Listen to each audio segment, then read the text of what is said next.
Hey everybody, how's it going? Got some comic books in the mail. Starting off with Morning Glories number 13. I love this series from Image. Totally love it. Great series. Besides The Walking Dead, of course. That's all I want to collect from Image. Also picked up Morning Glories number 15.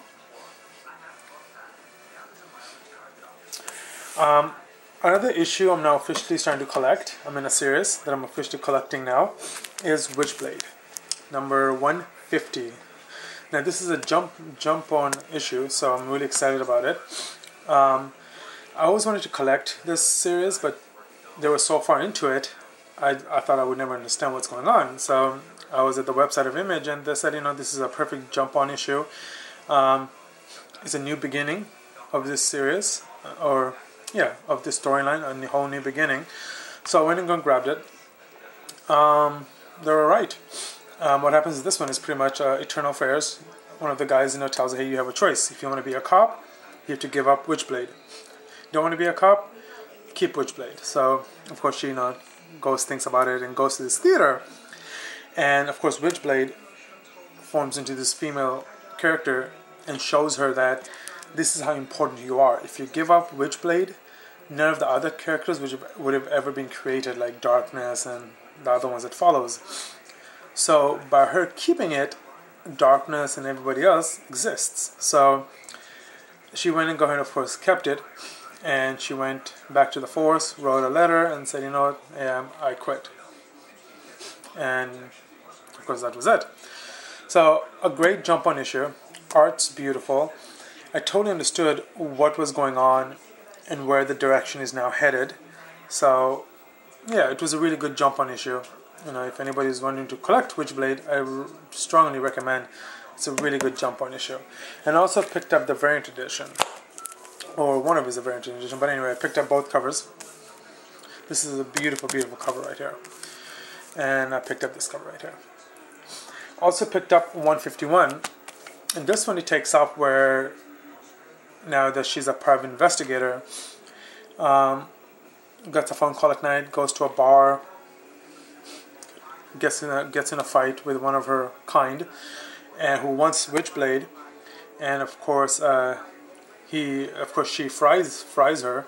And in the end, of course, the cops see the body lying in front of her, and they surround her. So it looks like she gets arrested. So again, a good jump on issue 150. And I'm excited, really excited, so I'm going to go and keep on collecting from here on. Also, Batman, number 4. Totally love Batman. I loved it in the old DC. I even love it more in the new DC. The direction they're headed, the storyline, the art. Awesome. Just love it. And this one, of course, investigates the sewers, and this character, the owl. I'm just going to jump to the end because the storyline between 4 and 5 is so awesome. I can't really reveal anything on it, but the owl pulls him in to a new, it's a maze. Pulls him in a maze, and of course it ends there and says that welcome to Labyrinth, and this is where everything begins. And then number 5 kicks in. This is where the commissioner is on the roof, of course, doing the bat signal, and Batman is nowhere to be found. Of course, Robin sees it, Nightwing sees it, Batwing sees it, Catwoman sees it, all those characters, but of course Batman doesn't. So what happens in this issue is that, of course, he's trapped in the maze. Each room he goes to is the same room, so there's a story that he thinks it's telling, but it's the same exact thing. So what happens is, of course, he runs into his parents, his grandparents, and the cool thing about this book, Batman fans or someone who's thinking about getting it, I highly recommend you get this issue. The coolest thing is, of course, Batman's in a maze, right? And this comic book is like a maze, the way they did it. So the story is, obviously you can tell right here, you're reading the book this way, of course, you know, flipping from right to left. And then what happens, it turns around this way. So it starts going top to bottom, top to bottom, top to bottom. And and then it just turns around the other side. So it just goes in a little maze, like a little circle. And now you're in the back page, in the front page, opposite upside down, but it's going in a maze. So I thought it was pretty cool the way they actually did this issue. So props to DC on that one. Really creative. I really like that. So again, I really love this issue. Really creative. I love the whole up and down, the whole round maze thing that they did with this book. And in the end, of course, Robin shows up and says, you know, please, hey, put the sign back on again, the signal back on again. Can't wait to see what happens in number 6. So a great issue. And my last two is Catwoman. Totally loving Catwoman. I've never been, like I said before, I've never been a huge fan of Catwoman at all. But I said, you know what, it's a new DC, let me go and give it a chance. And I was totally impressed with 1, 2, and 3. And the way they're using this character. And there's so much limit to this character, and there's so much they can do with this character. And I feel like that they really are using this character the way it's meant to be used. In this issue, of course, in Lola's death, she runs away from the cops. Of course, the funeral happens.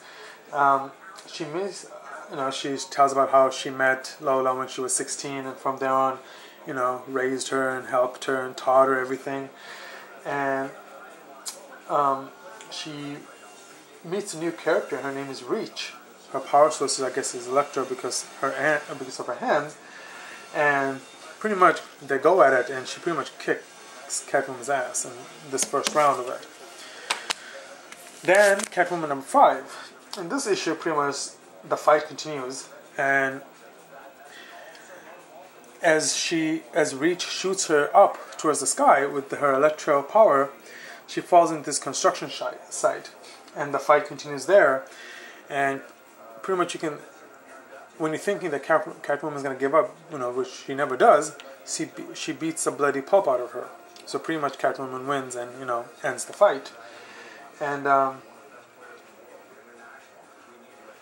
then she looks at the money that she had, and she notices that it's not the same money that she thought she had.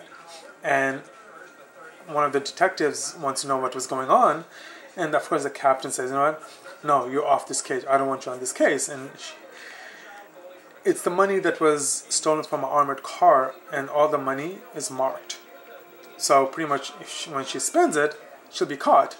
So if she goes on to spend the money, one of the salon people calls it in, and of course the cops come, and this whole big huge fight, battle starts between the cops and her, Catwoman. So yeah, another great issue on number 4, another great issue on number 5. Can't wait to see what happens on number 6. The thing I love about Catwoman, it just keeps me on the edge. You know, I want to know what's going to happen next. I want to know what's going to happen next. I want to know what's going to happen next. So I'm totally enjoying this. So yeah, that's about it. Alright guys, thank you so much everybody for watching, and see you next time. Take care.